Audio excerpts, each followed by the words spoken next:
نبی علیہ الصلوۃ والسلام فرمائی څوک چې د ماخستن جمعه ته حاضر سي لکه د شپې نمای حصہ د شپې په لمانځه کې تیره کړي او که د سهار لمانځه ته په جمعه حاضر سي سهار لمونځ په جمعه وکړي لکه ټوله شپه چې په لمانځه کې تیره کړې وي.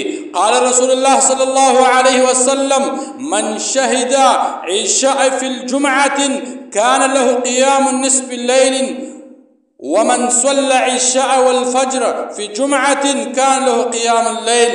وايد څوک چې د ماخستن لمانځه ته راسي لمونځ په جمعه سره وکړي لکه نیمه شپه چې ټوله د په عبادت کې تیره کړې وي د شپې نیمه حصه د په عبادت کې تیره کړې وي او څوک چې بیا د سهار لمونځ په جمعه سره وکړي داسې سي لکه ټوله شپه چې د په عبادت کې تیره کړې وي.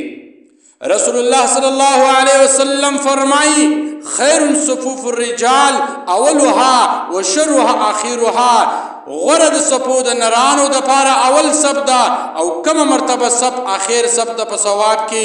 په بل روایت کې راځي ان الله وملائکته یصلون علی الذین یلون الصفوف الاولى.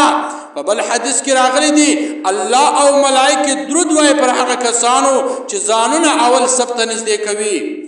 قال رسول الله صلى الله عليه وسلم لا صلاة لجار المسجد الا في مسجد. نسته هم جوار د مسجد لرا مگر په مسجد کې کول د لمانځه. حضرت عبدالله ابن مکتوم رضی الله عنه د رسول الله صلی الله علیه وسلم څخه پوښتنه وکړه چې زه خو په سترګو ړوند یم او سرای هم زما لرې ده او زه سړی د ورتګ لرم مګر موافق نه ده راسره ایا ماته د کور د لمانځه اجازه شته؟ علیه الصلاۃ والسلام ورته وویل ته اذان اورې؟ ده ورته وویل و.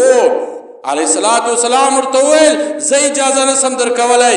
ای زما وروره ای عزتمنده حضرت عبدالله ابن مکتوم دا یو صحابي ده په سترګو ړوند ده رسول الله صلی الله علیه وسلم اجازه نه ورکړي چې دی کور لمونځ وکړي نو ما او تا ته څنګه اجازه ده چې ما او تا د مسجد سره نږدې مې کورونه دي هر 5 وخته هر اذان اورو بیا ما او تا کور لمونځ کوو په دا 5 وخته کې ما او تا او مسجد ته نه ورځو چې لمونځ په جماعت سره وکړو.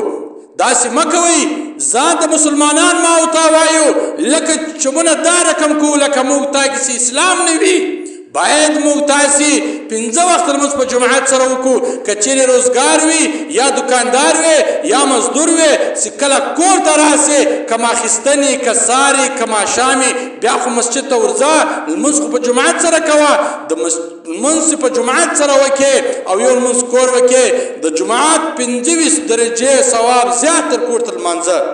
نو باید موږ تاسې لمونځ په جماعت سره